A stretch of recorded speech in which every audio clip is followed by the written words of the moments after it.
তো বন্ধুরা দাঁড়ায় আছি বৃষ্টির মধ্যে, বাজার এত খারাপ, মানে কি মাছ কিনবো কিছু ভাবনা চিন্তা করতে পারতেছি না। তো দাঁড়ায় আছে দেখো বৃষ্টির মধ্যে সবাই ভিজে ভিজে মাছ কিনতেছে।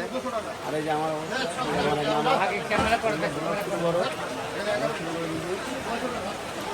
কারণ কি মাছ কিনবো টেনশন নিতে পারছে না। এখানে মামার এখানে ইলিশ আছে, ভোলা আছে, চিংড়ি।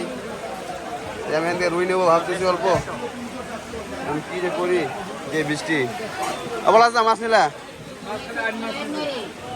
আর মাছ তো আমাকে অল্প নিতে লাগবে। ছোট ইলিশ কোথায় উঠছে গো? না কাঁচা ইলিশ উঠছে ওদিকে? কাঁচা ওঠে না আজকে না? আমি কাঁচা খুঁজতে ওদিকে যাতে যাচ্ছিলাম একটু। দেখতে পাবো কি অবস্থা বৃষ্টির মধ্যে, বাজারে লোক হবে কিনা এক টেনশন। 40 টাকা দিব বলো